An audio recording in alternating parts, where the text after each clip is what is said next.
Hai semua, nama saya Mr. B. Kenapa nama saya Mr. B? Sebab saya botak. Nampak? Tapi itu bukan apa yang kita nak bincangkan hari ni. Apa yang kita nak bincangkan adalah tentang dialog peradaban. Okay, sekarang ni kita pecahkan dialog peradaban ni kepada dua. Ada dialog dan peradaban. Saya bagi maksud kedua-duanya. Dialog ni maksud dia perbicaraan, perbualan, percakapan, bertukar pendapat. Macam gambar kat sebelah ni. Maksud peradaban pula, maksud dia adalah tamadun dan kehidupan insan bermasyarakat. Apabila kedua-dua ni digabungkan, ia membawa maksud komunikasi, hubungan, pertemuan antara kelompok masyarakat sebuah negara. Okey, saya bagi contoh lah Negara kita ni contohnya Malaysia. Ada banyak bangsa dan agama. Bangsa contohnya orang Melayu, Cina, India, Baba dan Nyonya, suku Kadazan. Banyaklah suku, suku Iban, suku Rangus, suku Bajau, suku Murut. Mereka ni mempunyai agama-agama mereka sendiri. Sebanyak 61% adalah Islam, 19.8 agama Buddha, 9.2 agama Kristian, 6.3 agama Hindu, 1.3 agama Cina tradisional. Selebihnya adalah agama-agama lain. Macam kita tahu, setiap orang mempunyai latar belakang yang berbeza, pendapat yang berbeza. Mestilah ada masalah. Contohnya tidak bersependapat, salah faham antara satu sama lain. Okey, nak tahu lebih lagi? Let's go. Music please.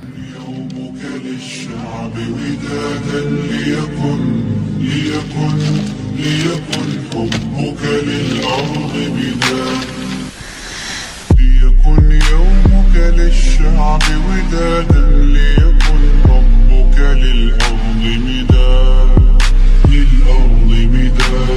قلم أنت فكم عبرت عنها وبنيت المجد أطوادا شداد أنت يا ملهم شعب أن يبر. Wait, sabar.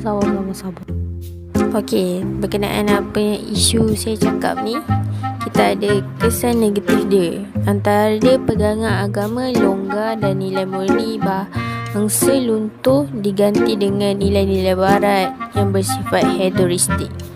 Kemudian pengaruh budaya liar membawa kepada masalah sosial lemah jati diri bangsa. Yang terakhir, sistem masyarakat akan terjejas kerana penilaian moden masyarakat berubah. Mari kita saksikan.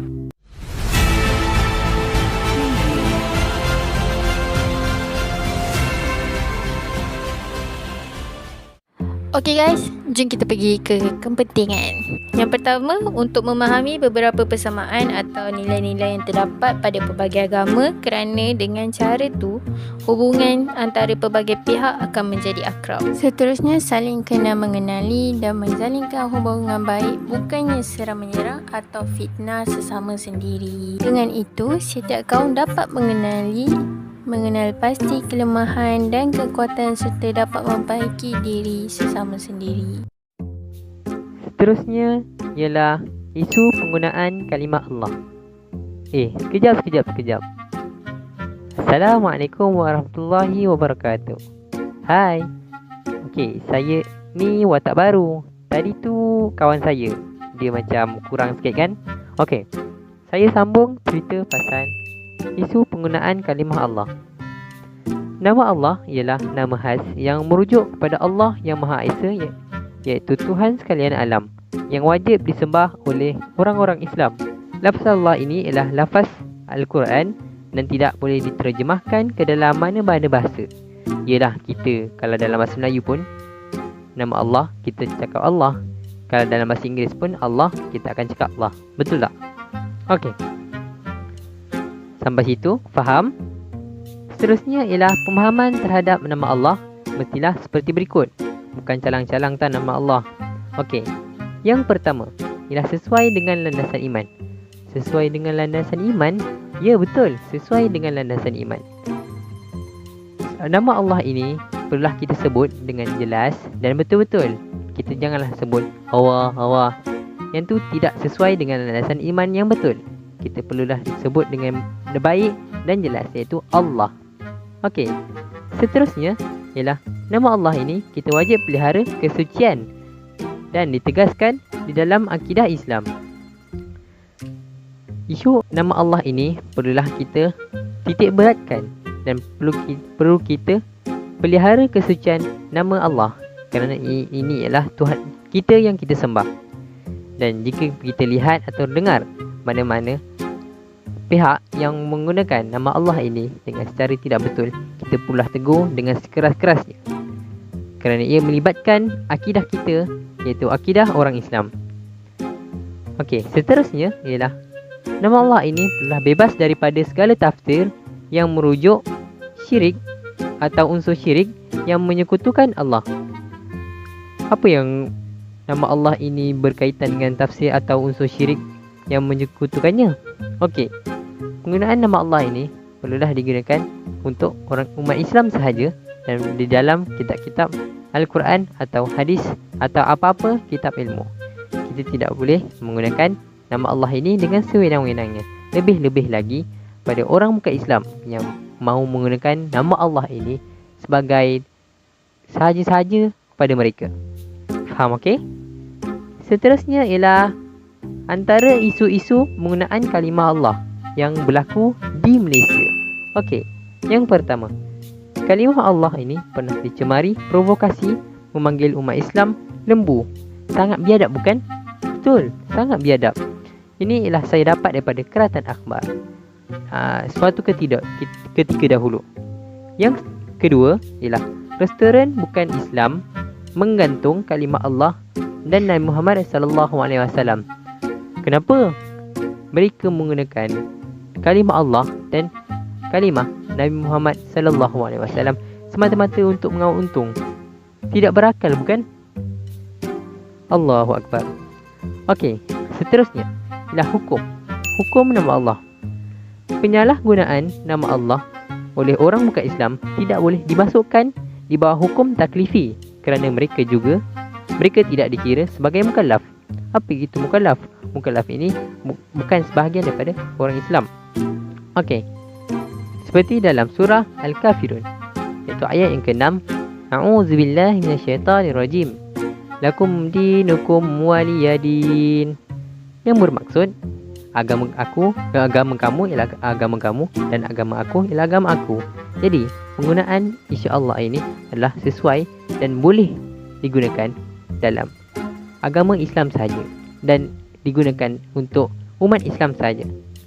Okey, seterusnya isu ini juga bukan hanya berada dalam skop siasah syariah yang boleh diputuskan di bawah pertimbangan pemerintah dan pihak yang bertanggungjawab, tetapi juga menjangkaui soal iqamah ad-din untuk memperteguhkan agama Islam. Nampak tak betapa kita menitik beratkan kalimah Allah ini kerana kita perlulah menjaga kesuciannya. Sekian, terima kasih.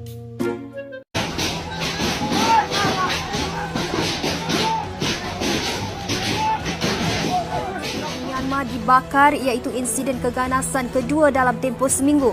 Ratusan penduduk menyerbu masjid di Pakan, wilayah Kachin selepas solat Zuhur. Menurut laporan beberapa media tempatan, penyerang bersenjatakan kayu dan pisau.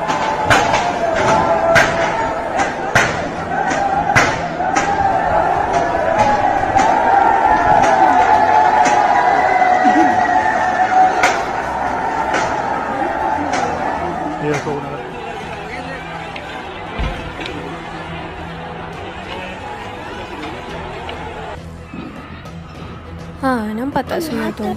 Okey, isu sekarang ni saya nak bentangkan tentang penghinaan rumah ibadat. Okey, video tadi masjid dirosakkan, tapi sebenarnya rumah ibadat lain pun rosak juga. Jom kita tengok. Dan kuil di Jalan Hamzah, Kota Baru, Kelantan dilempar dengan objek keras disyaki penapis air yang dibakar 12 tengah malam semalam. Perbuatan itu dilakukan oleh individu tidak dikenali dari Jambatan Sultan Raya Petra. Yang ni semua dekat luar negara. Jangan ingat kat Malaysia tak ada. Ingat tak kes yang letak kepala kinzir dekat dalam masjid tu, depan pintu masjid? Okey, saya mainkan video sekejap.